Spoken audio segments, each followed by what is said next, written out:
Welcome to the Perfect Blend podcast. My name is Sarah. And my name is Shenelle. We'll be serving you the perfect blend of beauty, skincare, overall wellness ideas, and discussion. We'll just sit back, relax, and talk shit about life, just like girlfriends should. Now let's get back to it.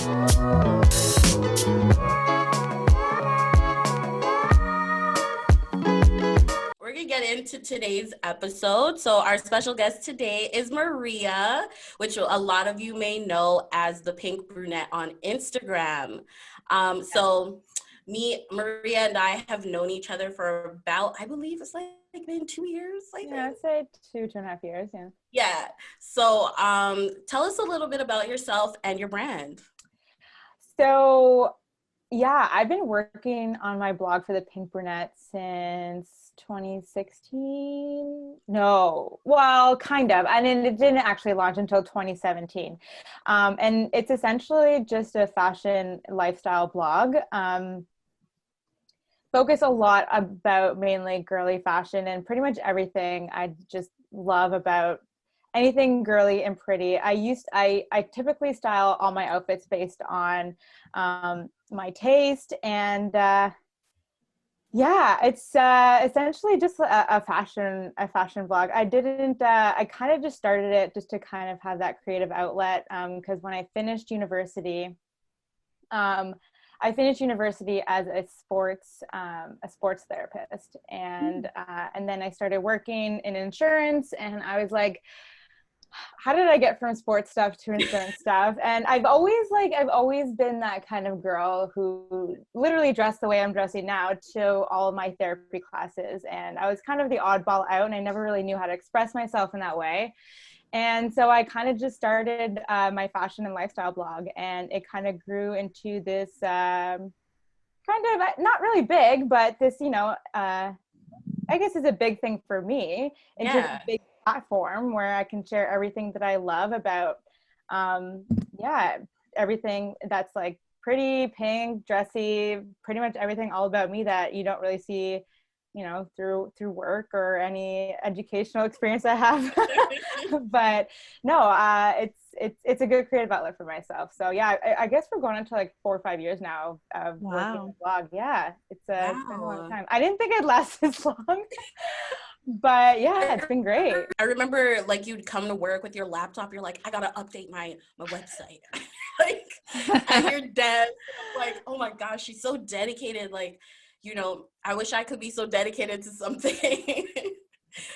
But I mean, I would dress the way I dressed on my blog to the office sometimes.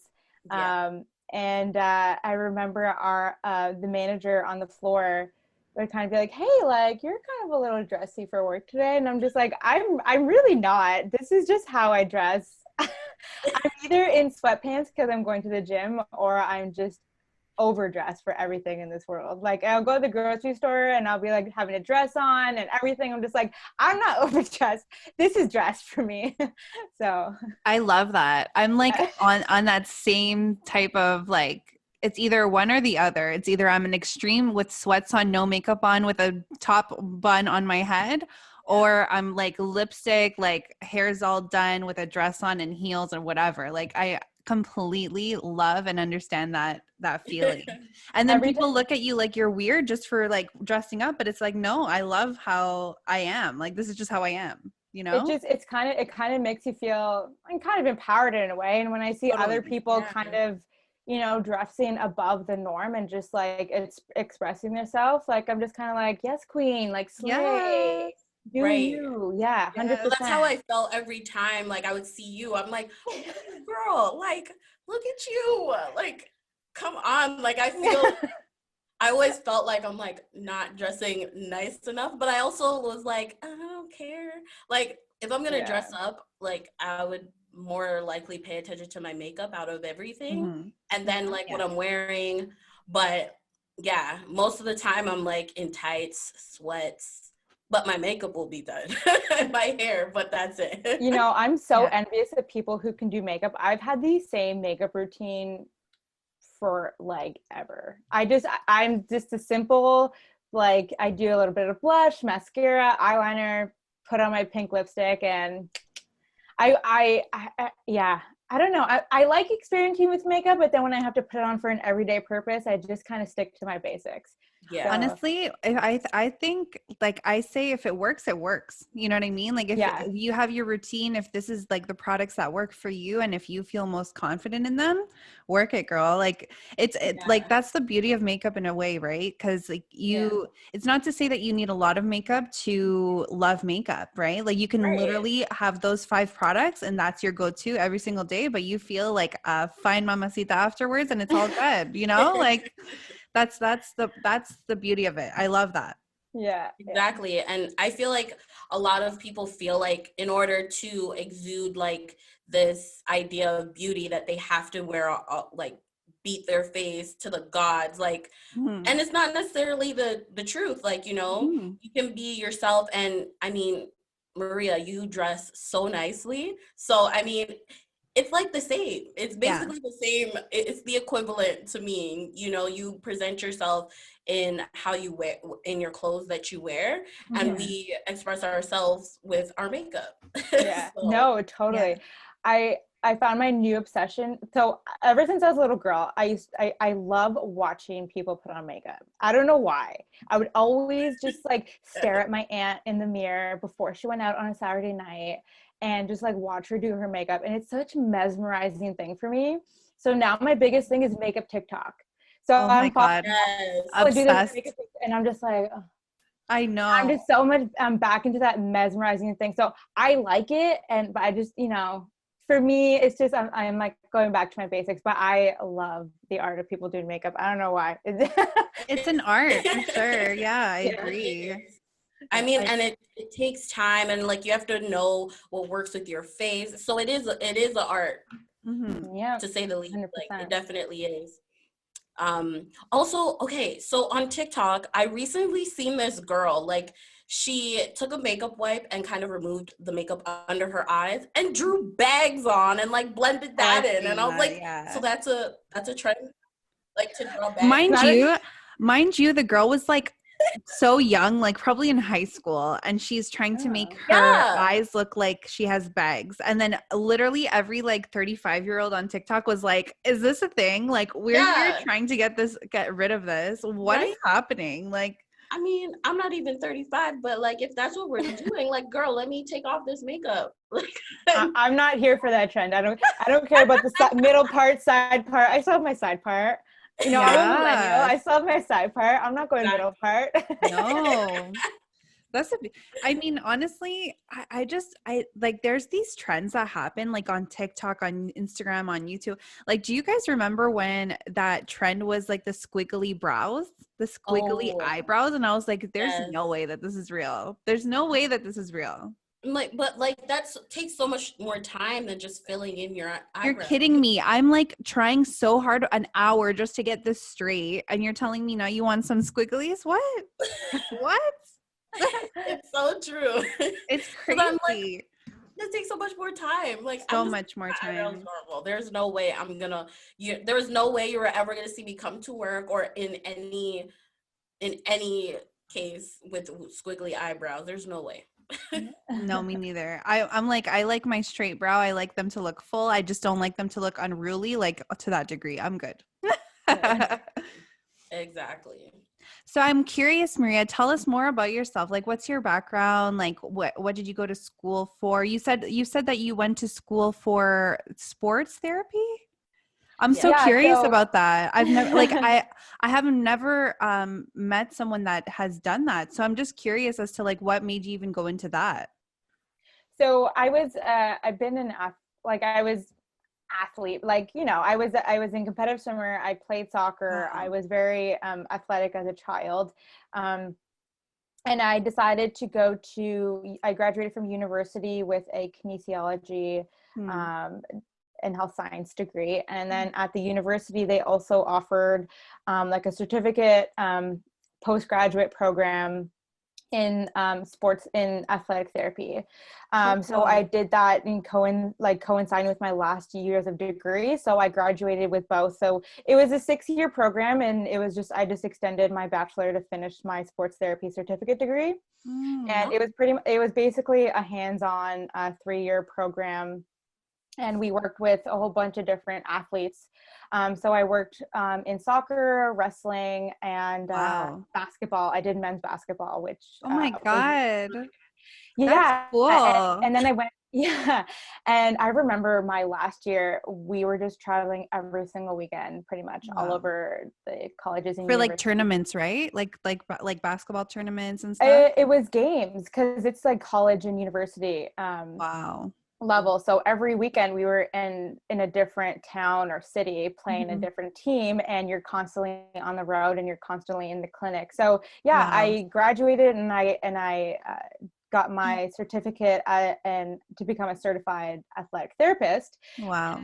About a year after I graduated, I decided to work. So you can work on the clinical side of things or in the field with the athletes and the teams. And I kind of like the lifestyle of working in a clinic because there was more structured hours. Whereas if you're working in the field setting, you could work any time of the day. Like if the athletes want Wow. to be up at 6 a.m. till midnight, that's, your life, and Mhm. all evenings and weekends. And so I kind of wanted a little bit more structured Mhm.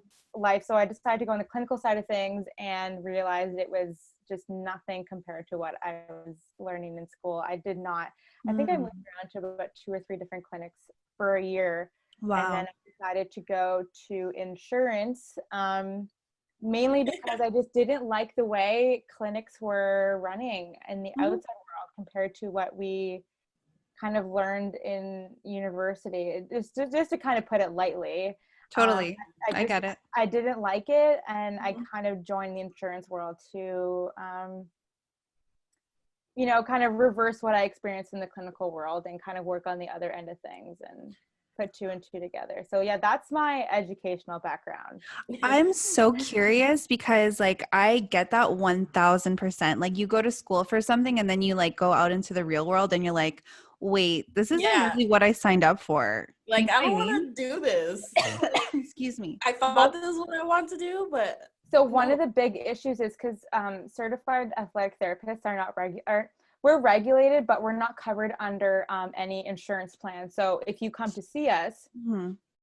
back then, we weren't really, you had to pay out of pocket, which a lot of people Oh, wouldn't really come see us. They would go see physiotherapists. Right. got So it. we like understood that, but clinics would hire us as physiotherapy assistants so they could bill us. Now Mm. we're a little bit more regulated with the College of Kinesiology, so you can be billed. However, it's just a more complicated process, and I just decided that, as much as I loved school, like what I learned in school and what I practiced, it's not what I wanted to do for the rest of my life after that. So Right. Completely agree, and I'm in the same page, girlfriend. 100% with you. I want to ask though, was there anything that you learned like while you were in school for like this? Did you Mhm. learn anything that you maybe can take or use in your life now? Like now that you're in insurance or now that you have your lifestyle like blog, like was there anything that you really learned that you took with you?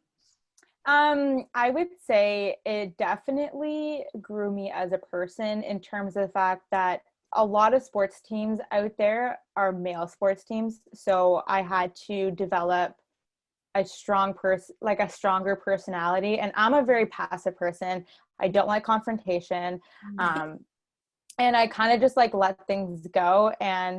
But working with, male sports teams, you have to have that dominant kind of, you can't have anybody walk all over me. Like you can't Yeah. hit on me. Like this is not the relationship we're Yeah. supposed to have. Like Mhm. you need to be professional. Like I demand respect from you. So Mhm. in like, not so much of a, bitchy way. We're not allowed to swear in You here. No, are. go ahead. You Okay. are definitely Okay. allowed to swear, girlfriend. But just kind of have that little bit more like, dominant personality. And I think having that allowed me to get into a more professional environment. And it would like, the transition was amazing. I came to Intact and I was like, oh my God, like this, people respect me here. Like it was, because it's so hard getting through a male dominated industry as a female. I can't even put into words what that's like. You just have to experience it. It's that was probably the biggest, besides all the educational stuff I learned, that was the biggest life lesson I learned coming out of all that. You probably like learned to have a really thick skin. Like not a lot phases you, I assume. Now. I would say thicker, not thick. I've definitely grown from that. I know how to deal with men in the outside world a lot stronger. Things still do affect me, but I know how to deal with it in a different way. Yeah. Which is awesome. I'm like, so like, I admire that a lot, because I feel like, you know, in today's society, women always have to be like in dominated male fields. Like that would be one of them, but there's so many out there, right? So it's like so admirable that you actually took that and now you're using that in a different way in your own life, right? Which is great. Like, because a lot of people don't. A lot of people just, you know, take what they used in university and then they just never look back at it again, right? So it's so I feel like that's really admirable of you.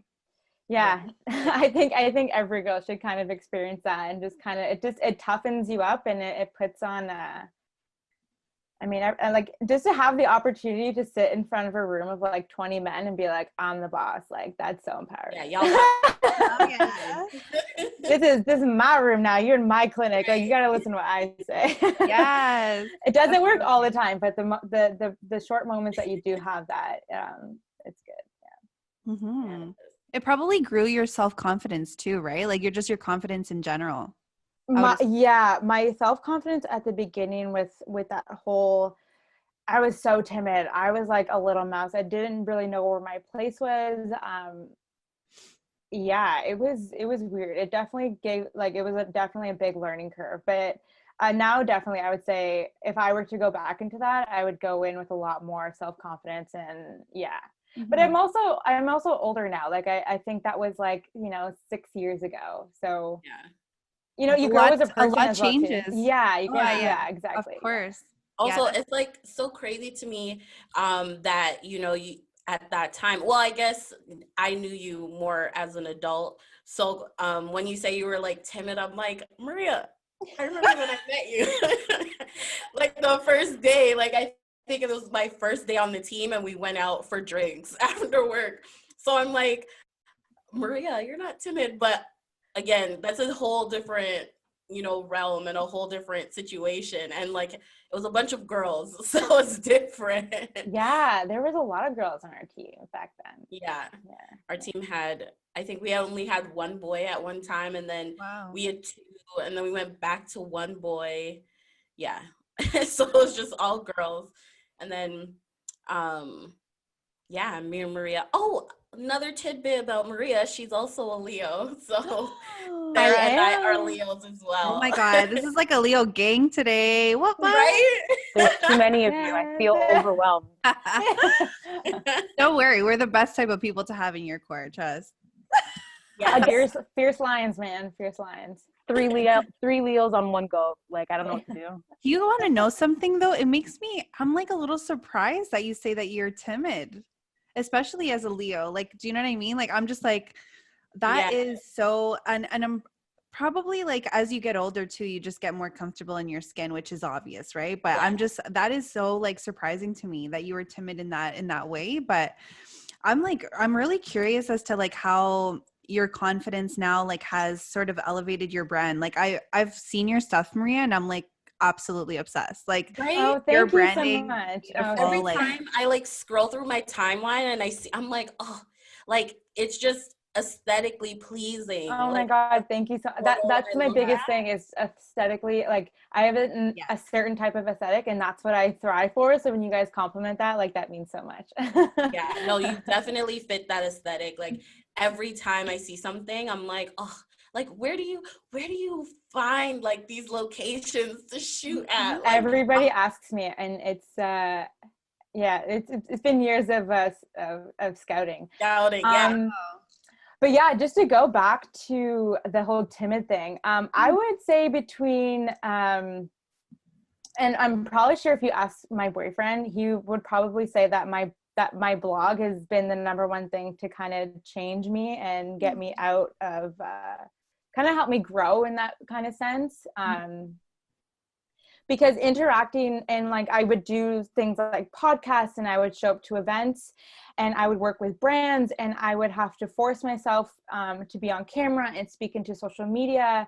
And so I had to speak in all these like different events or different people. And I think doing that allowed me to get out of my shell. Because when I first met my boyfriend, I didn't really talk to him. He came and spoke to me. When I first met his family, they're like, wow, she's like really quiet. And it took me about a year or two to really kind of open up around them. Because when you first meet me, or like, I guess back then when you first meet me, I was a little bit more of a shy person and I wouldn't really open up to you unless I really knew who you were. And I was comfortable around you.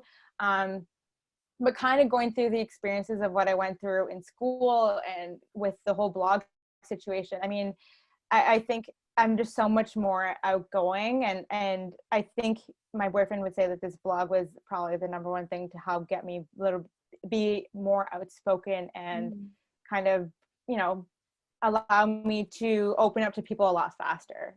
Yeah. That's so awesome. Yeah. I like, wow, that's like goals right there. Yeah. It's not easy though. It's definitely not easy. Yeah. I mean, Girl. so, I used to talk to you a lot about, you know, doing this podcast and, you know, kind of putting myself out there. So I would like to say that you were kind of like a little push in the right direction. You kind of got me thinking because I could see that like you were doing all of these things and you were also like doing your like working and having your career in that way. And then you're also, you know, striving for your dreams and what you wanted to do with your life. So I want to say thank you. You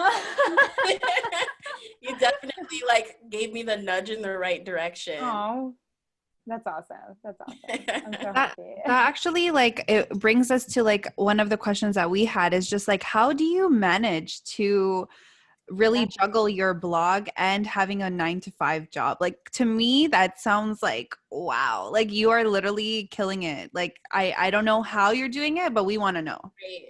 Yeah. So, yeah, it's tough, but once you get a certain rhythmic workflow, it works. I'll be honest though, I think it was around November I stopped blogging. I just felt like a lot of my followers are American, and maybe it was even before November. I found like 2020, it was hard. There was so much going on in this world with COVID and quarantining and Black Lives Matter and the American election. And, you know, then at the end of 2020, I was going through some personal things and I decided that I just needed to be with, you know, my loved ones and just focus on my time there. So I kind of put a pause on my blog for a bit, but I also, I couldn't, you know, I didn't know how to post and be respectful to everybody around me because I don't shoot any of my stuff indoors. I shoot outside, and quarantining, I can't go out and shoot outside because I'm not supporting what, you know, the government or COVID or, you know, safety. And with the whole Black Lives Matter thing, I couldn't, you know, I mean, I reached out to Shenelle like the next day. Like how can I be like, go buy like my blouse and just be so ignorant to everything going around me? Or even with the American election, I mean, a lot of my followers are American. I can't say, oh, my, you know, this store's having a 20% off sale, go use my coupon code. And it just, I needed to take a break from that. So 2020, I didn't really work a lot on my blog because I just couldn't be in the creative space to do so. But prior to that, the 3 years prior to that, it was a lot of weekends and evenings, which like I actually have been missing for a bit. So You know, I was been kind of talking about getting back into it maybe in like March, April, and kind of getting back out there and creating more content, because I do miss it. You definitely have to have passion for something to take your off time from your 9 to 5 job to do it. Mhm. Because I would log off work and then hop on my laptop, and on the weekends I'd spend the entire time just capturing content. Wow. And yeah, That's really Saturdays would be for time-consuming. content. Saturdays would be for content. Sundays would be for writing blog posts, and the weekdays was just maintaining social media essentially. So it's busy, but if you like it, it's not really a job. It's just, you Right. know, it's something you really Fun. enjoy doing. Yeah. Absolutely. I assume too that your time management is like impeccable. Like to have scheduled everything so well, Yeah. right? Because over time, like as you progress, you say that you've been doing it for years now, so Mm-hmm. I assume like it's taken, you know, trials and errors to make sure that you have your selected amount of time to make sure that everything goes well, right? So I love that about you. Thanks. I love that, because you know it's really hard to time manage, like even as Mm-hmm. an adult, as you get older, like things don't get easier, right? Like Yeah. people Like get you get more families, people have responsibility. responsibilities, extracurricular activities, all of these different things, right? So I find that really, really, really important just to know, just even for our audience, that time management is key, I think. Yeah. I think one of my a really good investment is a day planner. I get one at the beginning of every year, and I plan for the beginning of each season. I plan the kind of stuff I want to shoot, you know, what's in season, what's in style, and then just planning ahead makes, you know, what you want to do and present to everybody so much more easier. Because even if you're like, I have no idea what I want to do, but you wrote down all your ideas on what you want to do in this specific time, whether it be skirts, dresses, or in season, or, you know, whatever it might be, at least you have everything down so that when you want to go back to the drawing board, it's all there. It's all there. Organization is 100% for sure. Yeah. Yeah. Right. That's I mean, amazing. that makes sense, you know. Mhm. And so in the realm of your blog, what made you want to start your blog? Like, what was the thing that was like, you know what, I'm gonna start doing this? So actually, like I said, I was in sports therapy, and when I first met my boyfriend, he wanted to go back to school and try to go back to med school, and he was gonna be busy all the time. And I was like, oh, okay. Well, and we had just started dating. So I was like, okay, well, I guess like while you're studying, like maybe I should do something on the side, because we still want to hang out. And I actually started a fitness blog, and I was called The Little Fitness Guru. Aw. And it Oh, was, that's so cute. I know. And I loved the name, and I thought it was marketing. It would have been so fun. But when I actually got to doing it, I did not find that joy that I do when I do my fashion blog. So then I said, okay, like I'll be something super niche, and I'll do like a fitness fashion blog. And they just, for me, they just didn't go together. I couldn't find the connection. And then eventually my blog strictly just became fashion.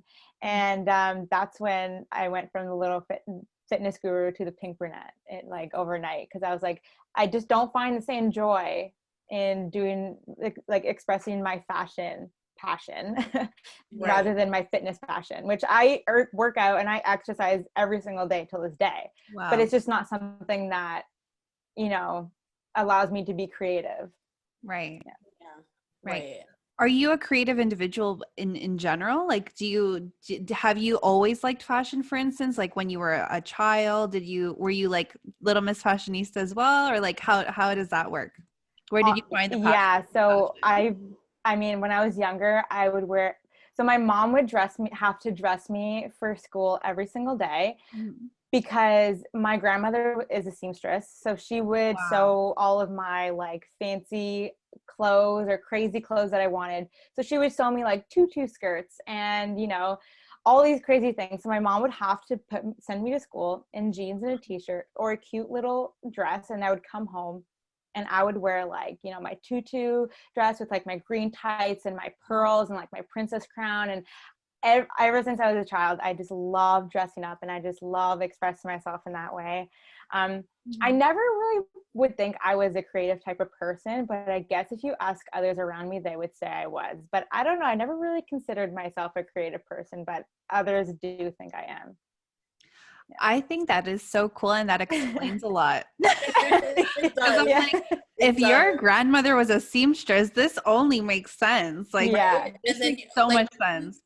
because I know you love skirts. Like you Yeah. love the skirts, the fluffy skirts, dresses, like Mhm. so that makes so much sense. Yeah. Like getting to I know know. you more. Yeah. So cool. Yes. So I know you did say that you took some time off from posting on your blog because you know you didn't want to be tone deaf to everything that's going on in the world. But you know, I did want to give you a shout out because you know you do have your own self-published magazine that you know I don't think I've gotten anything recently, but everything that I did get up until I believe when you stopped posting, it was all like, you know, it did feel like a magazine. And I just kind of wanted to know, like, what was your, like, what made you want to start the magazine? And, you know, how did you decide to, like, what content you wanted to put in it and things like that? So this is actually kind of, it's a little bit emotional because I stopped the magazine and I didn't really announce it. But it's kind of making me emotional because like I miss doing it.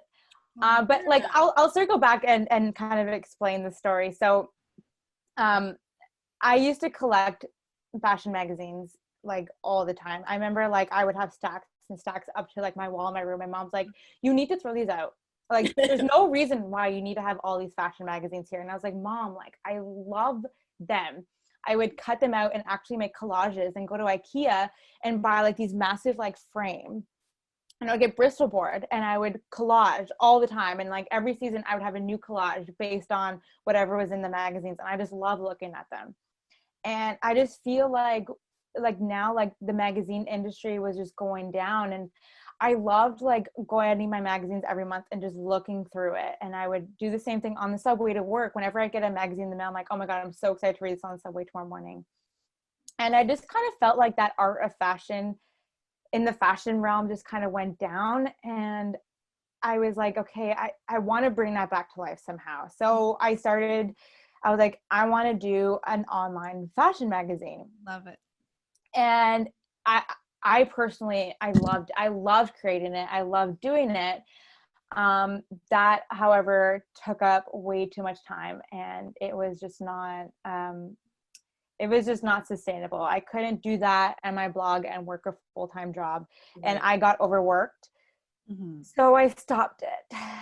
But I actually did hire an assistant at the time, and we worked with somebody, which also made me realize that having to work with somebody else was more work. And yeah.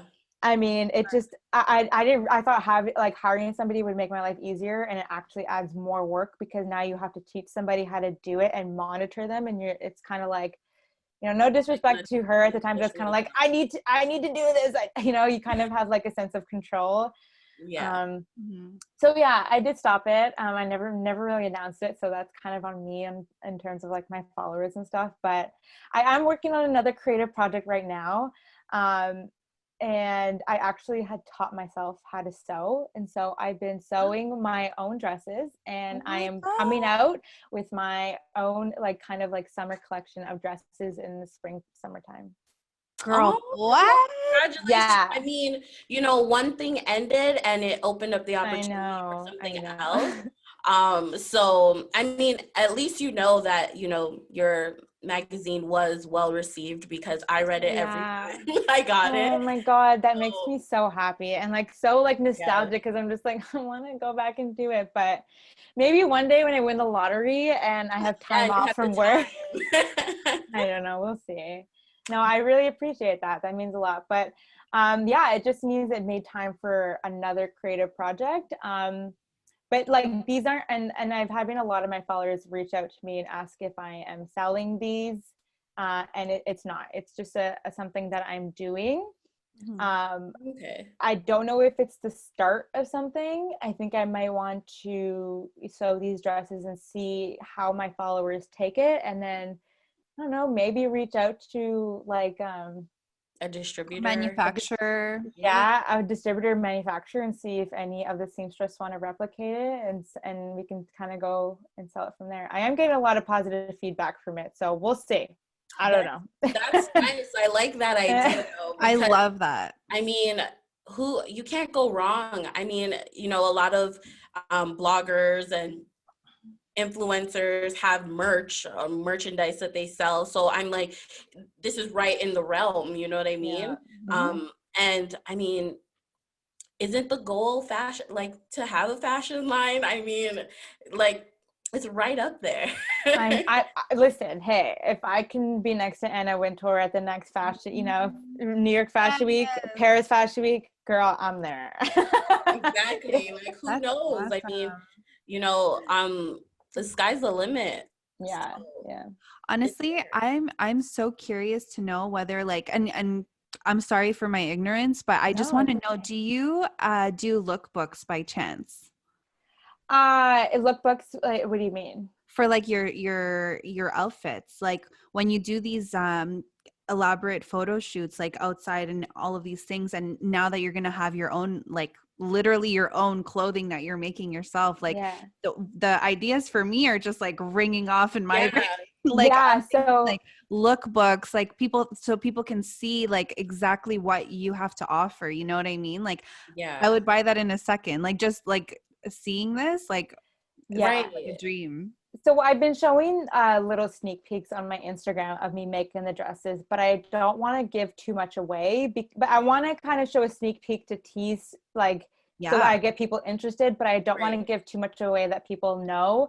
I mean, sewing these dresses, I've taught myself, so it's a very long process of learning. That these dresses don't take, it's not overnight. Absolutely. It takes like a few days up to a week to make a dress. So what I've been doing on the side is it's like you know, scouting locations, and I have a theme for the collection. It's called Summer Romance, I love and each dress is gonna like represent a different form of the summer romance, and also part of like my personality. So I've been scouting different locations to shoot, kind of writing them down and kind of what I want like the scene to look like. And yeah, there's definitely going to be a lookbook coming out. I'm already working on. I have a rough draft on what I want it to look like, but there's 100% going to be a lookbook coming out. Yeah, I love that. I'm so excited. You Yay! have The idea of the lookbook kind of reminds me of the magazine, because you had, you know, sections where you would be like, okay, these are the dresses and these are so I love it. Oh my gosh, I love this. So yeah, like your magazine really kind of painted that picture and like made me feel like a part of your process for like, you know, picking your outfits. So I'm so excited to see how this turns out. So this dress right here was my first dress. Can I tell you what a disaster it was? And I mean, I'm gonna explain this all like when the launch comes out, and I mean, because I don't want to give too much away now, but I am literally going to just dive into the whole like learning process and what you need to sew for beginners. And I've had few people reach out, and you don't need expensive stuff at all. And you can learn anything on YouTube nowadays. So, and I'm sure Fabricland is your favorite place. No, oh my gosh, no, it's not. No. Why not Fabricland? So I mean, support local, but like Fabricland does not have. It's expensive. Yeah, I was just about to say it is expensive, and it's been closed all pandemic, so it's not supportive. No, but I had no idea. I purchase a lot of my fabrics online, and you can find fabrics like on sale, because when you first start out, I tried to find the cheapest fabric. And so when I first went to Fabricland to purchase my first fabric, I'm like, oh my God, like by the time, like this is just expensive as like a brand new dress. But I figure I don't know. And then, but if you look online for like cheaper fabrics and learning about fabrics, okay, that's a whole other, you know, beast to tackle. I purchased these fabrics and I'm like, I do not like these. Like I have never, no, but like it's such a good learning process because it's good. But no, I purchase a lot of mine online on Etsy. Etsy's a really good, good to know. Yeah, Etsy's really good. And then there's a few other websites that I use to purchase fabrics off of. Yeah. Can I say that I watched all these videos like prior to, so when you're talking about it, I was like, yay, segue. But I went to the store once, tried on this dress, absolutely loved it, but I didn't buy it because the line up was too long. Like I can't wait in line. Yeah. So I left it, but then I was trying to explain to my mom, because she sews.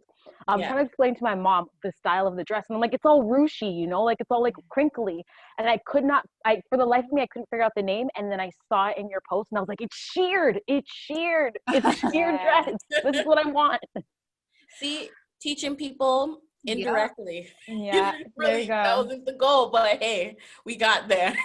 So I absolutely love the shearing process. It takes so long, but I will just, spoiler alert, a lot of my dresses are sheared.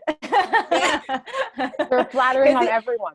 Yes. Oh my God. And that has been, if you look at my past blog posts, one of my biggest things that I always love to focus on is just clothes that fit on every single body type. Like I have so many specific blog posts, whether it's jeans, dresses, what to wear for like different events. I love targeting women because then I can reach a bigger crowd and I can relate to more people, because every woman in my family is a different size and not everybody looks good in the same piece of clothing, but it's also very hard for some people to shop. And so I found one of my biggest things in helping my family buy clothes is, you know, finding things that work for them and that they can wear over and over again. Because before the pandemic, before any of this, every time somebody wanted to go shopping, they always brought me because I just knew what worked for them or whatever. And I'm like the family like consultant, which is, it was fun, but that's what helped made me target people. Yeah. People who, you know, didn't know how to shop or wanted to find like something that worked for everybody. It was almost like a one-stop shop, make it easier. And ruching definitely does look great on everybody. Yeah.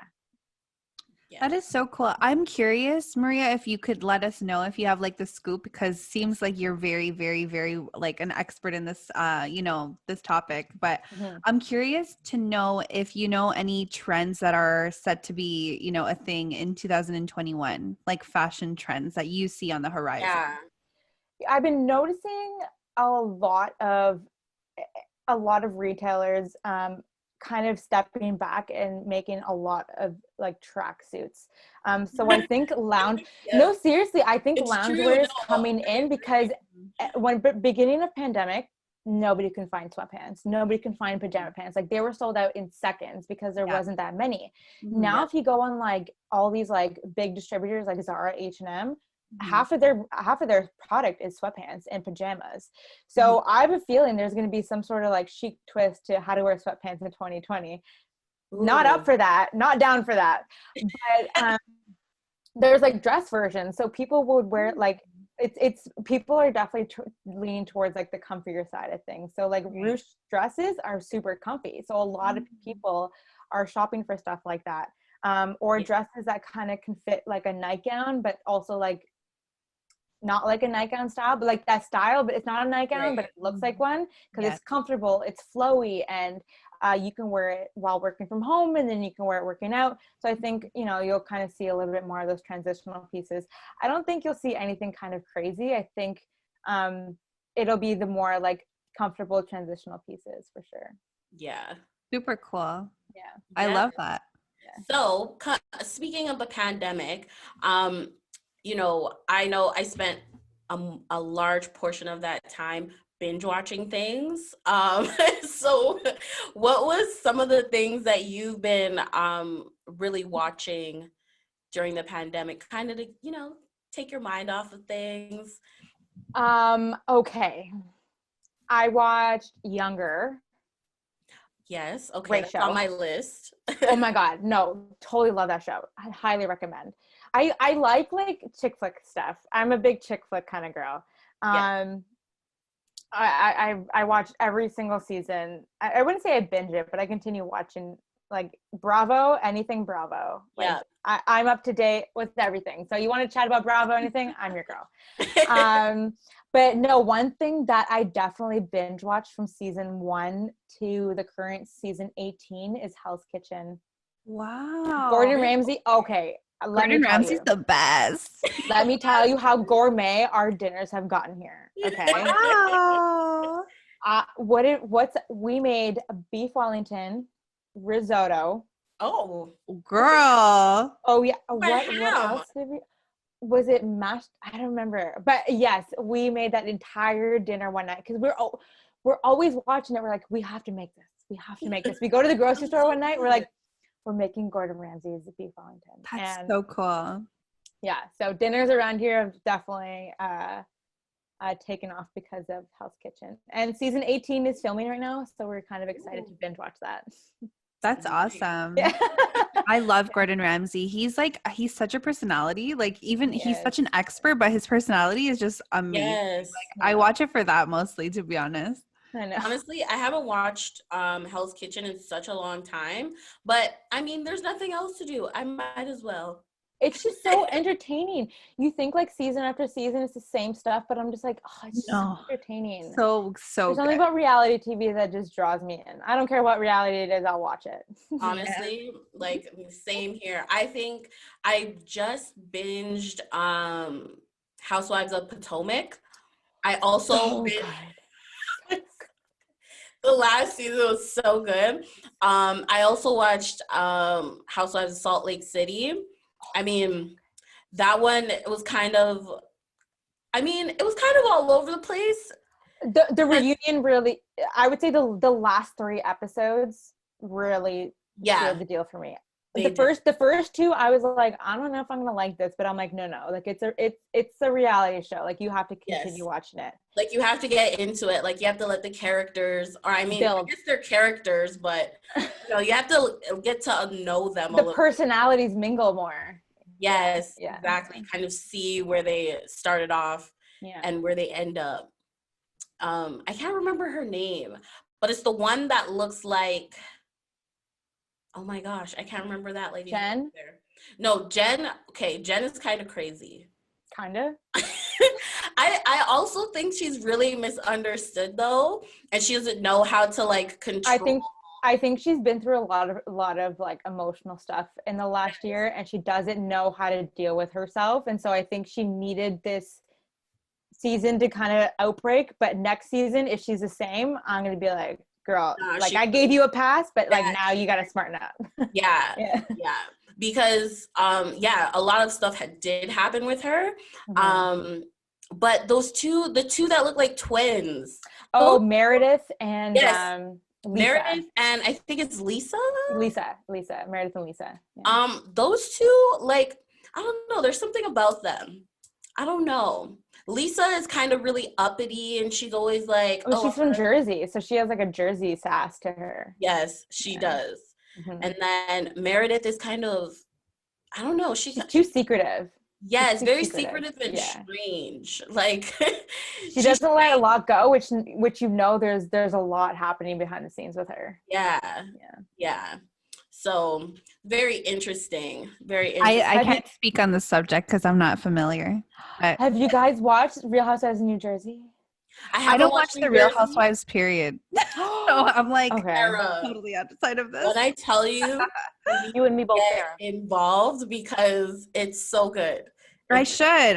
A lot of my girlfriends, even like Miranda, one of our last guests, was like her and Shenelle were going off about Housewives, and I'm here like question mark. I have no clue, you guys, like at all.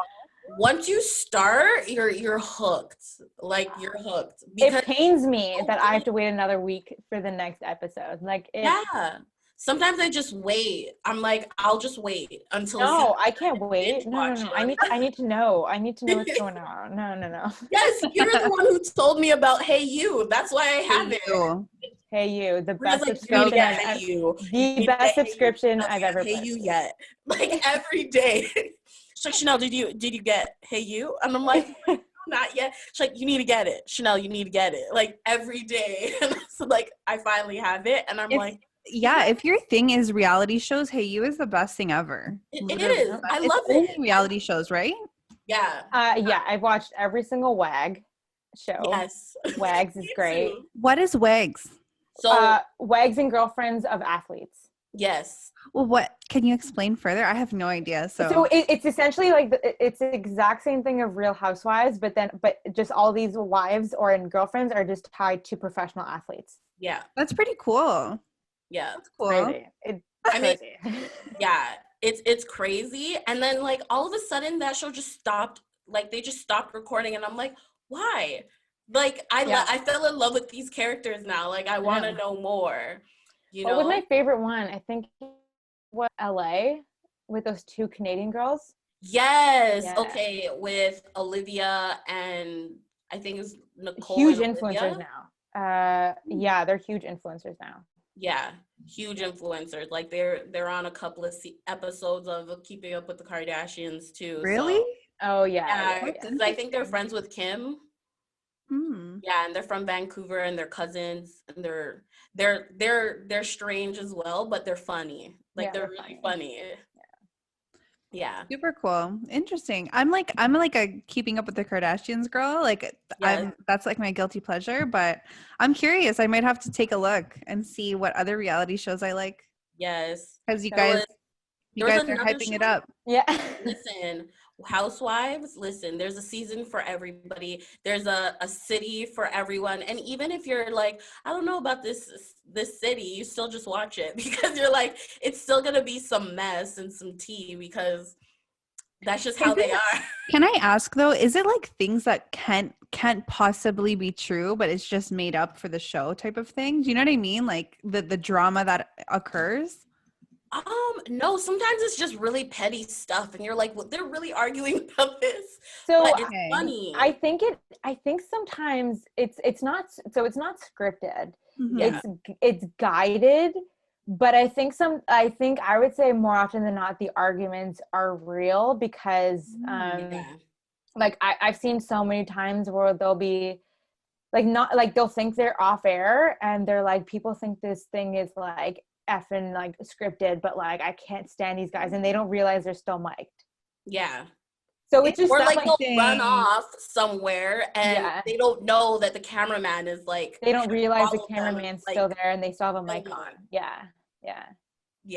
So they hear everything. That's sort of juicy. Like I like it so much juicier. Yeah. Sarah's like, wait a minute, hold up. Let me look into this. What? Okay, yeah, I need to watch it. That's it's pretty so cool. good. If you're gonna watch, I would watch The Real Housewives of New Jersey. They're only one season in, and they said that this is literally gonna be the juiciest season ever. Wow. Okay. Wow. Yeah. New Jersey is a really good New York's my favorite though. I would say New York's my favorite. Yeah. New York, New Jersey, Atlanta. Orange County is okay. Potomac is good. I would say Potomac is now up there for me. Where is Potomac? It's near Washington. Okay. Oh, is it? We're in the northwest area. I Googled it. Oh no, you know what? Actually, I wanted to, but I didn't. No, I did because I was like, I've never heard of this before. I think it's either near Washington or between Atlanta and Georgia. I think it's actually between Atlanta and Georgia. That makes more sense. Yes, because Georgia's the state, though. Atlanta is the city in the state, is it not? Yeah. Oh my God! If Americans watch this right now, I'm just so thankful. Right? Like what? It's all good. About? Honestly, it's okay. You know what? They don't know our provinces and territories. It's cool. Yeah, they have no idea. So okay. The official fact checker is here to weigh in on where Potomac is. Please. Potomac is in Maryland. Oh, it's in Maryland. Oh, yeah, close to Washington. Wow. Okay, so I was right. Well, Wow. essentially in Kind of. Washington State. Yes, that Oh, okay. that checks out.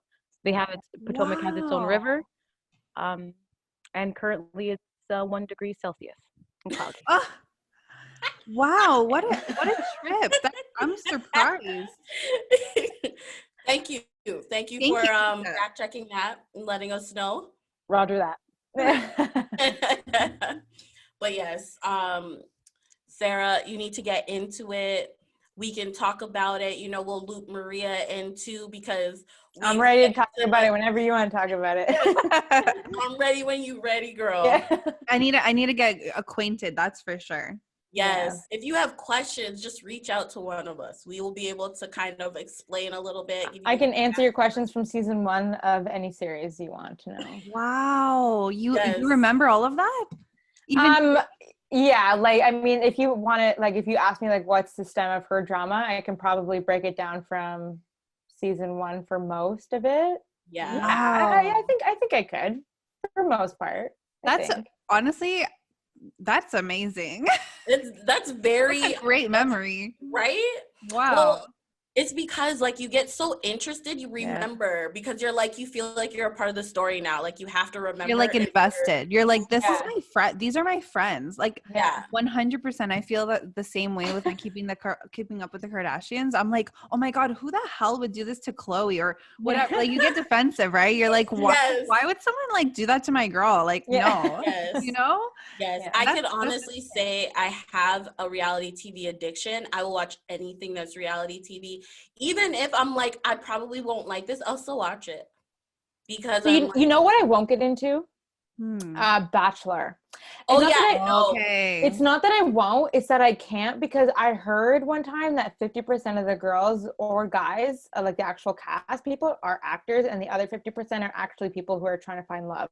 I don't know where I heard that.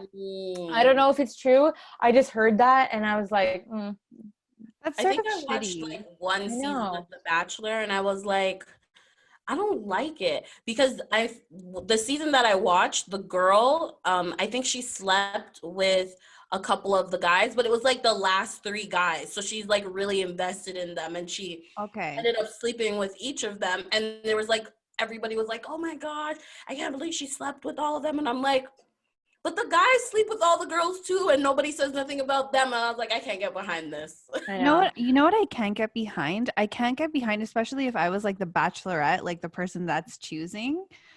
Yeah. Or no, even if I was like one of the people that were competing, I'd be like, I don't want my man to be touching or talking to or flirting or whatever this other That does person. not turn me on. That does not. Yeah. No. And I think it's like, to be honest with you, it seems orchestrated. It doesn't seem like natural, you know? Like, Yeah. to me, I've never been interested in The Bachelor. I know so many people and like so many girls are like love The Bachelor and The Bachelorette, but I can't get behind it. Yeah. I'm like, it doesn't resonate with me. Me either. That's why I just like watching all of the stuff that has like, you know, oh, this person said this person said this about this person. That's my thing. I'm into that. I like to hear all the gossip, the hot goss, as the kids like to say. Actually, I just heard that today, but anyways, that's my thing. Like I like watching, like getting to know the people, and then like, you know, hearing all of the drama. That's me. I like the drama. Not in my life. Soap opera. No, I don't like drama in my life. That's why I like watching other people's drama. Thank you. Same here. Same. Yes. That is it. That is it. That's so true.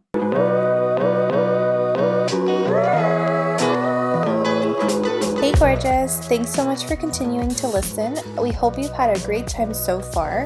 Please don't forget to hit that follow or subscribe button so that you can get your perfect blend each and every week. Hit us up on Instagram, YouTube, Spotify, Apple Podcasts, and anywhere you get your dose of podcasts. Now, let's get back to it. All right, so we're getting to the end of our episode, and as I was mentioning to you before, Maria, we have a little game that we're gonna play. It's called Best Self. So I picked a bunch of questions. I don't know if you guys could see but they're different colors. Well, whatever, you guys can't see. So some cards are yellow. The yellow cards are they're random questions, and then the green cards are life questions. The gray cards are about the past, and the blue cards are about you. So I'm gonna like go one by one in each question, and then we can answer. And it's totally cool if you're not comfortable to answer, Maria. Yeah. No pressure whatsoever. Okay. You can say, I don't feel comfortable. I plead the fifth. It's all good, girl. Okay. All right. So we'll start with the blue card, and this is about you. So what's your favorite meal and why? Oh my God. That response. Where to start? Okay. Right. I said this the other day, and my boyfriend and I went for a walk, and I said, my favorite food group is charcuterie. I would eat charcuterie. Yes, bitch. And you know why it is? Because and he's pointed this out before. I like sampling flavors, and every time we go to a restaurant, I'm always like, what do you get in? Like, I want to try some of that. Yeah. And I every time we go somewhere, I'm always like, let's share something just to get more of it. And I feel like charcuterie is that perfect sample of everything that is good, and you can put anything down on a charcuterie board. So I would definitely say charcuterie. That different flavors. Oh yeah. Oh yeah, heaven. I can eat charcuterie. By the way, Maria, you taught me what charcuterie was, because I just thought it was like you taught me before, like at work. Oh yeah. I didn't know what it was called, and you're like, yeah, we should do our charcuterie board. And I was like, that's yeah. Or people call it cheese board. I was explaining it to you, and you were like, that's a charcuterie board. Like, I love that. Oh. Oh my God, we brought it back full circle, you guys. Yes. That's fun. Here we go. So, okay, Sarah, what's your favorite food and why? Girl, oh my God, this is a hard one. I know. Like, I love food. Like, and honestly, I'm going to have to say I can't go wrong with any Italian dish. Yes. Like, any Italian dish, like, I'm down. Or, well, because I'm Colombian, I would say any Colombian dish. But to be honest with you, there's some things in Colombian cuisine that I'm like, huh? Like, for instance, like the blood sausage thing, like that they have. I'm like, hell no. Like, no thanks. No thanks. But I feel like any Italian dish, like I would say, like, whether it's like pasta or pizza or meat, like antipasto, like, yeah, everything. Like, I would say that would be my favorite for sure. Honestly, that was the same answer. Because I love like Italian food. I remember growing up, I had this friend, her name was Jessica. She was Italian, and she lived kind of around the corner from where we went to school, but our school was like a 5-minute walk from our house. Mm-hmm. I used to go there all the time. I'd like ride my bike there all the time, and her nonna would like give me food. Oh, yes. And I was like telling my mom the other day, and she's like, well, you went to other people's houses to get food? I'm like, not on purpose. I just went there, and she was like, here, have some food. And I was like, I'm coming here every day. Aww. That's actually one fun fact that I learned about Shenelle is that she can sing Head and Shoulders in Italian. Yeah. And she sang it for me, and I could not. I was on the floor in pieces. Oh my God. Because she knew certain Italian things that I didn't even know. I was like, oh my God, yeah, you're right. And she like, so that's one fun fact that I didn't know about Shenelle, that she just like spurred on me one day. And I was like, oh my God, girl, you grew up around Italians. Yeah. It was really random because my siblings, we went to a Roman Catholic elementary school, like when we lived in Toronto. So they taught us Italian from like kindergarten. And then once you get to grade 1, then you're learning Italian and French. But I was learning Italian for so long. So like that stuff stuck. Mm-hmm. So, and like you would have to say prayers. So I know some prayers in Italian. They taught you, that's why I know Head and Shoulders in Italian, because they taught me in kindergarten. Yeah. And I'm that's like, so funny. And my siblings remember too. So it's like, you know, so yeah. Wait, that's it. Let me see. Maria, are you Italian? Yes, yeah. Okay. So that's why I was so shocked. Pardon? Fully Italian?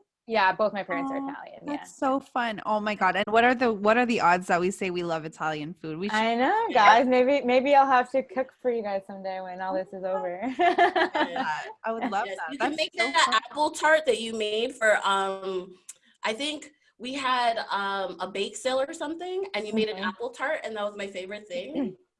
So I did. I made a few. I would always bring desserts. So used to make a few desserts. Yeah. yeah. So you Yeah, can make girl. that and bring that, and I'll have Okay, I'll do it. Yummy. Okay, so next question. Tell me something that you believed as a child that makes you laugh now. That's a good question. So I'll go first because I remember. Okay. So when I was little, I thought all Black people came from Jamaica. I don't know why, but it was because everybody that I knew was Jamaican. Like most of the people that I knew, like, because my elementary school was predominantly white kids, and then there was like a couple of Black kids, and all of them were Jamaican, except for like a couple of African kids. But everybody, all my parents' friends were Jamaican, so I was like, oh, all the Black people are Jamaican. And then, like, as I got older, I was like, okay, so there's other countries where Black people are. So Oh my gosh, that's so funny. That actually just sparks like a cultural thing for me too, because I'm Italian and we're very culturally Italian. We make a lot of our food. So we make pasta sauce. Delish. Never purchased pasta sauce in a grocery store ever. And I remember growing up and I went to my friend's house for dinner and her mom had made chicken with tomato sauce. And I said to her, oh my gosh, this is so good. How did you make it? And she said, we bought it. And I said, you can't buy tomato sauce. I was like, they don't sell tomato sauce. You have to make it. I swear to God. And she was like, what are you talking about? And I was like, no, you only make it. You can't buy it in the stores. They just don't have it. And okay, but I was like 13, 14 at the time. I wasn't young. I was like teenager. And her mom went into the fridge, pulled out the Tupperware of tomato sauce. She's like, we literally bought this from PC. And I was like, oh, okay. And I kind of went red and I went home. I was like, Mom, did you know you can buy tomato sauce? She's like, yes, we just don't ever do it. I was like, wow. In a household like that, I'd be like, I never want to buy no tomato sauce. Like, I just want to. We never do. We never. Yeah. So good. You still do that to this day, Maria? Like you still, like your family still makes like the tomato sauce? Yeah, we're actually doing it again in September this year. Yeah. That's exciting. Yeah. Do you also make like sausages as well? Like, like salami, like dried meats? Well, growing up, my grandparents always did. And then when my grandfather passed, because he would be always the one who did it. And so we don't do it anymore. But my sister's boyfriend they still do it. So sometimes we'll purchase meat and then they do it for us. But yeah, my parents don't do it anymore now, but we used to. Yeah. That's nice. I love that. One of my best friends is Italian as well, and she does it in her like basement. And I'm like, every single time, I'm like, girlfriend, you better give me like one sausage or something. Can I have some? Like, when y'all making salami, can I have some? Yeah, because there's nothing like it. I feel like, when you have a family make homemade meat or homemade sauce, like it's made with love, like, and you can't replicate that, Yeah, my mom was actually talking the other day. She's like, I think this year we want to try doing like a little batch by ourselves. And I was like, yeah, I'm down. Like we could try it. So we'll see if we actually go through with it this year, but we'll see. Let us know. I'm so down to know. Yeah. I mean, really also I would like a can or a bottle, whatever you guys, however it's. I'll make your own charcuterie. I'll make you guys a charcuterie board for whatever we eat. Oh my God, I feel so honored. All right. Oh, Sarah, what about you? What was the thing you thought? Guys, I literally just racked my brain of literally what I can think of, and honestly, it's going to be so embarrassing to say, but whatever. It's all good. So when I was younger, I literally was obsessed with Barbies, like obsessed. Like I had over 50 Barbies at one point, and I was like, no, I need them coming more, right? And when I was younger, I legit thought in my head, I'm like, when I grow up, I want to have my own Barbie house, and I want to be Barbie in my Barbie house. And that was a rude awakening. Well, you weren't the only one, so. Because I literally just like, I was so in love with just like playing Barbies. I had my Barbie house, I had my Barbie cars and everything, and I was like, I want my life to be this way. Like she's just everything. I want to be like her. Yeah. And I was like, nope, apparently life doesn't go this way. So No, okay. it doesn't. Yeah. All right. So next question. This is the random deck. So how would you like your life to be different in 3 years? Oh, that's a great question. It is. So like a real in-depth question, because I don't even know. In 3 years, I think I definitely want to be a homeowner in 3 years. That's the route we're on. That's a great aspiration. It is. And that, Maybe, yeah. And, you know, I don't want to say it out loud. Yeah. For our listeners that listen to our Spotify, though, what she's pointing at is her ring finger girl. Yes, Gavin, I know you're gonna be listening. You know, get it together. Yeah, That's a great goal. Yeah, I think hopefully, yeah. That's amazing. Okay. And Yes. you need to know. You go ahead, and so then for I'll answer me in last. 3 years. Mm-hmm. Okay. So for me in 3 years, I don't know. I feel like I want to be more financially stable. I do want to buy a house, but I don't know if 3 years is enough time because it would be me buying the house. So that's more of like a 5-year plan. Mm-hmm. And also I would love for this pandemic to be over in 3 years, at least. Hallelujah. You know? Thank goodness. If I agree 100%. Amen to that. So what about you, Sarah? Oh my God, girlfriends. Like I seriously have like a list and a half like of the things that I want to happen in the next 3 years. But I would say for me, it would be like living elsewhere, like outside of Canada. I have my sights on a couple of places. If you're really close to me, you would know. But so that's one. Two would be having multiple real estate. So just like making sure that we have like a residual income that we don't have to necessarily work for. We could just, Right. rack in the dollars, I would say that those two are my biggest aspirations. And last but not least, being a professional makeup artist and just relying solely on that as my income. So that's it. That's like the short form of it. You know? Yeah. Okay, so the next question is this green card. You guys can't see it. Oh, there you go. It's about life. So if you were given $1 million that you had to spend in 1 week, how would you spend it? Oh, it's too much. This is too much pressure. First and foremost, I would buy a Chanel bag. That is my number one purchase in life. Yes. Like, and I that's it. But I think I would want it in at least 2 to 3 shades because it's got to match. They've got to match all outfits. Yep. Yes. White, Can you black, and cream. Yes, Perfect. I was going to say that. So I would say pink, beige, and black. Those are my 3 shades. There you go. But see? it's not like it has to be like a blush pink, like very very like subtle, very muted pink, right? Yes, not like a Barbie pink, not like a bubblegum pink, like very subtle pink. Yes. I think we all agree. 3 Chanel bags. 3. I don't think I'm asking for a lot. I don't think I'm asking for a lot. Oh, maybe some Chanel shoes. I would do some damage in Chanel.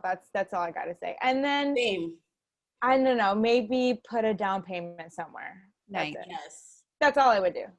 And if the pandemic is up, maybe a vacation. Yes. A vacation. That's it. Vacation where? I'm curious.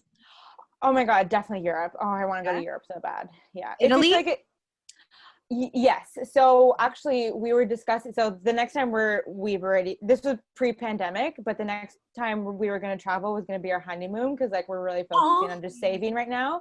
So yeah, like we definitely want to go back to Italy. So that's like our honeymoon spot, but just anywhere in Europe, I think is going to be beautiful. Yeah. But like at the end of the day, at this point, I'm willing to go for any beach, any vacation spot. So I don't really care. Yeah. That's great. Again, I agree. Shenelle, definitely, at least I would get 3 bags. I would definitely get 3 bags, white, black, and cream or beige. Definitely. And the exact same things. a down payment on a house. I would be a little bit responsible too and pay some bills, and whatever's left, definitely a vacation. I want to go to either Bali or Greece. Beautiful. Those are awesome options. Now I wish I had $1 million, man. Right? Yeah. To spend in a week. Oh my God, I would do so much damage. I could do like that. like no problem. I can do it in a day, man. Seriously. I really could. Let me hop on that train, girlfriends. I'm gonna say the 3 Shenelle bags sounds like a great idea. Okay. Great rotation there. Hell yeah. I would say I would do the same as Shenelle though. I would have the white, black, and cream just so it can go with any outfit. Because I do wear white a lot in the summertime, so I have to be cognizant of that, you know? Yeah.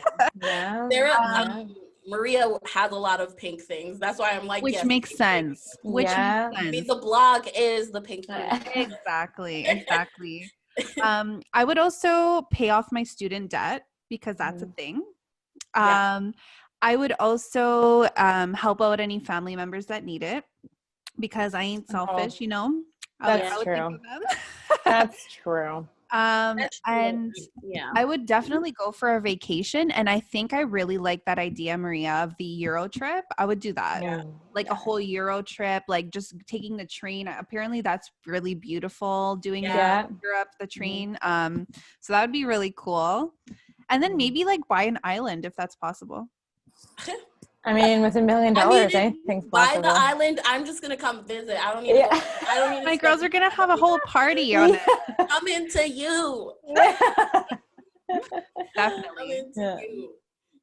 So good. So we got another question. This one is about you. If you could instantly attain 3 skills, what would they be? Wow. I know.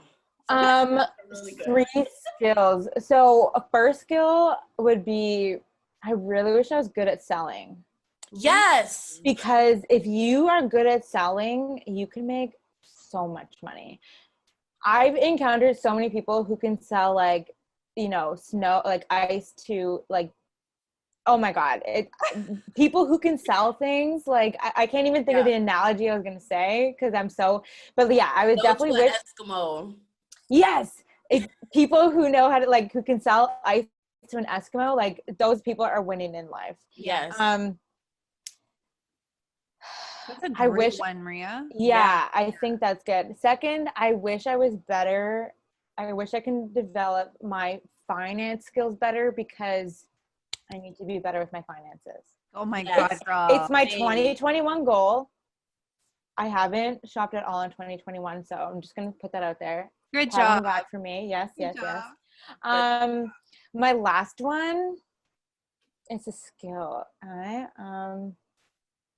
don't know. I think those are my 2 ones that I would really work on. Those are really great. Those are great skills. Yeah. I think for me, again, I agree 100% with finance, like being better with money and saving. I have been saving a lot, so I'm really proud of myself. But I wish I could do that without having to be stuck at home. You know, like the reason why I can save so much is because I'm stuck at home. So I want to be able to do that without that being the reason why. Like I should be able to do it regardless. So finance for sure. Time management. I have trouble with time management, mostly because my brain is always like running a mile a minute. I'll be doing this and I'll be like thinking about the next thing, so I get kind of distracted. So if I could get those time management skills down, I would be superwoman. I'd be able to do anything, I feel like. And then the third thing,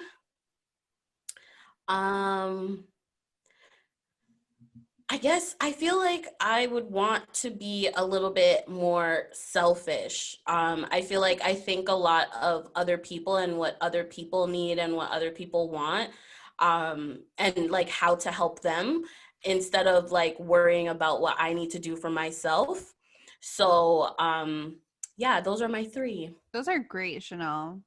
Those are great. I was like, the last one really like shocked me, but it makes so much sense. Like, Yeah. I completely understand, and that's amazing. Like, everyone should want that a little bit, you know, like everyone wants to have that skill. But let me just take some from both of you, because I really think, you know, for me, I struggle with my finances like you would not believe, girls. Like, I'm not joking. Like, I need help in that area ASAP. Like, I need it yesterday, girl. Like, I would say that. I would say the other one would be time management too, but in a way, like, I would say more so towards discipline. I wish I had more discipline. Like, Yeah. I wish I could go to the gym and continue going every day, like Maria. Yes.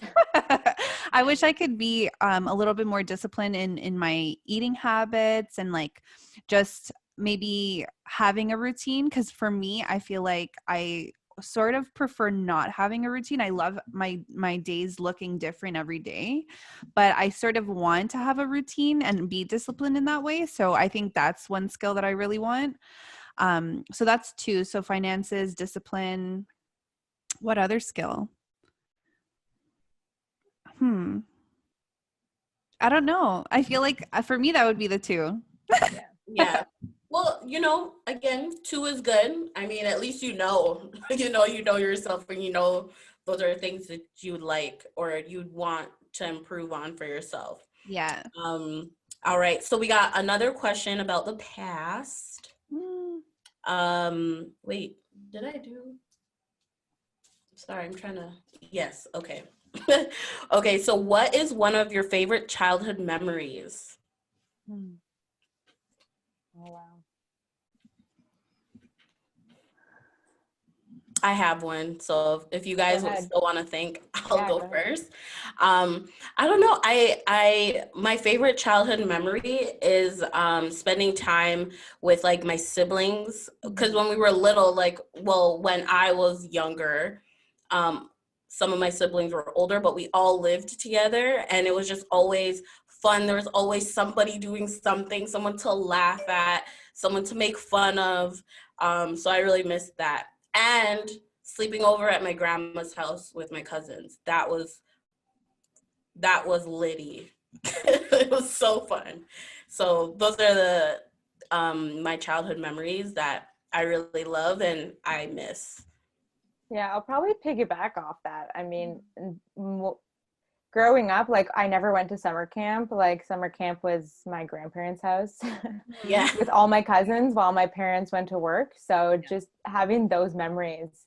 And they used to live in Little Italy down on College and Bathurst. Nice. So we would actually play hide and seek with other kids in the neighborhood between like and other people's houses and backyards, and so it was kind of fun. I know you kind of think of it now, but when you did it, like oh no, that sounds like a blast. Yeah. Like, that sounds so fun. When you did it like 20 years ago, yeah, it was so much fun. Don't play outside.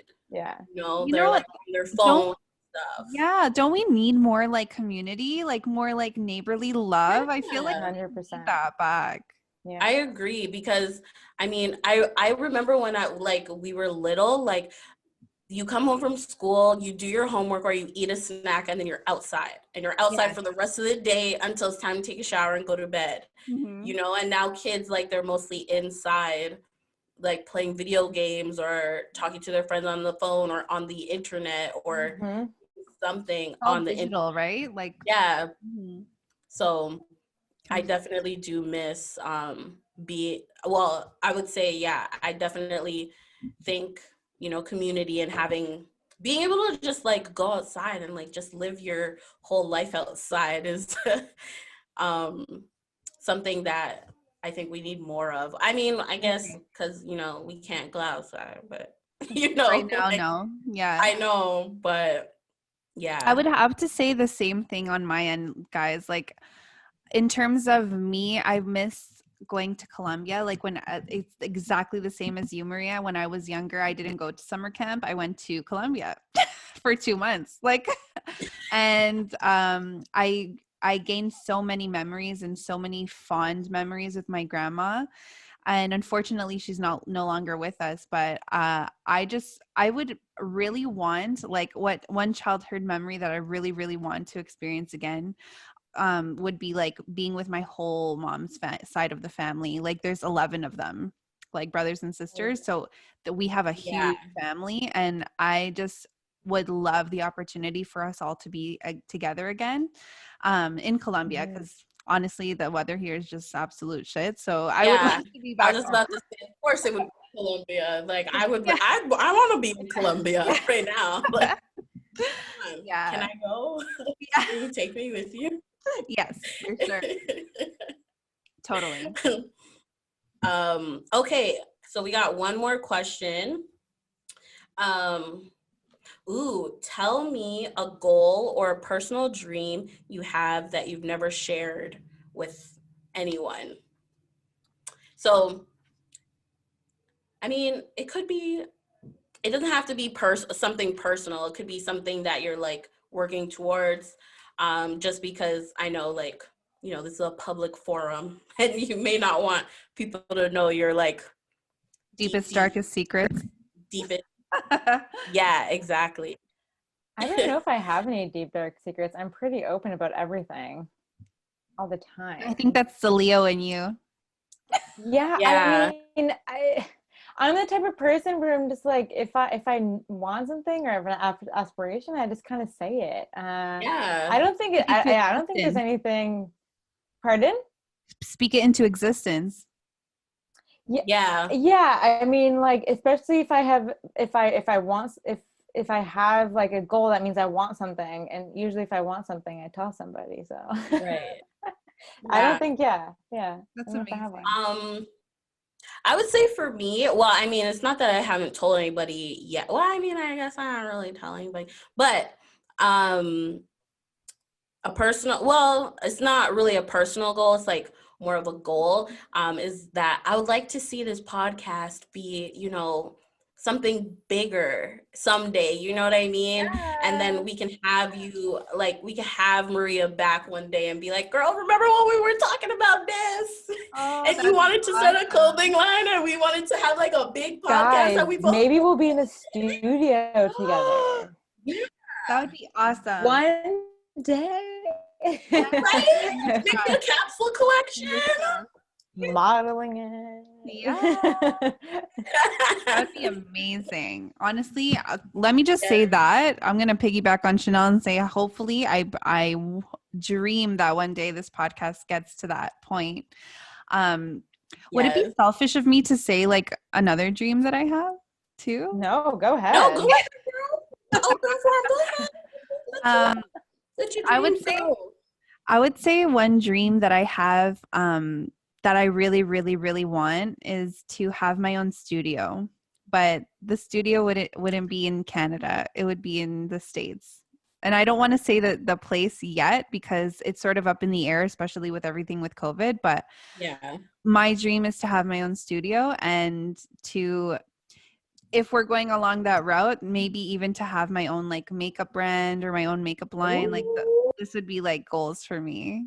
Yeah. as long as I'm on the PR list.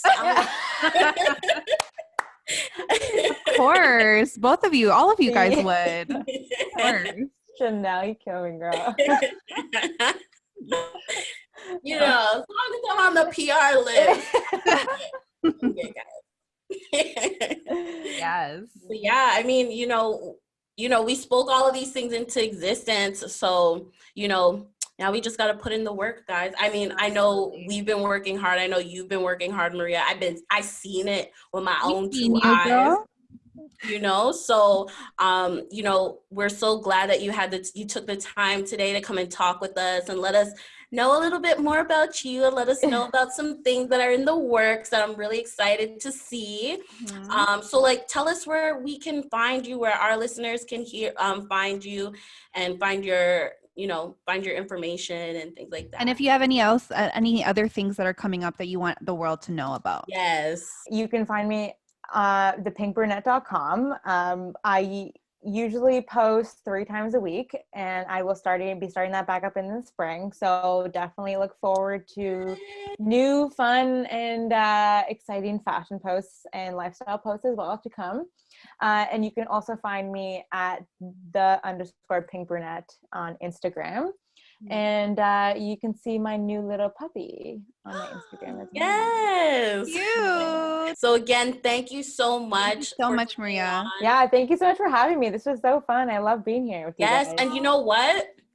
In a couple of years, or you know, who knows, couple months, we'll have you back, and you can. I would come back anytime you want. You guys Right? want. Yeah. Tell us how great, you know, your collection is going. And, Yes. Yeah, 100%. Actually, you know what? Let's take it now. Like I need to speak with you again, Maria, once you release all of that, because I'm so interested. I'm hoping to release we want to shoot in June and maybe release in July, because that's when the weather and all like the flower farms are coming out, and we want to shoot in the flower farms. So well, if you need a makeup artist, I mean, I know one.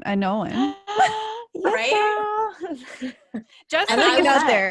Just for moral support to help inspire the smiles. I'll be there. There you go. It's a group effort. Yes. You'll be the girl behind the camera. Yeah, I'm like, no, girl. Everyone will have these big, beautiful smiles on their face. Yeah, exactly. I love that. Of yours truly. Thank you so much, Maria. We really appreciate you, and Thanks, guys. Best in everything that you do. I know we know you're gonna kill it. Thank you so much. I mean, thank you. You're already there, so it's only up from here. Exactly. Yes. Thank you, guys. Thank you. Our pleasure. All right, so that's the end of the show. Thanks, so guys. Remember, guys, be cute, be you, and stay blended. Bye, guys.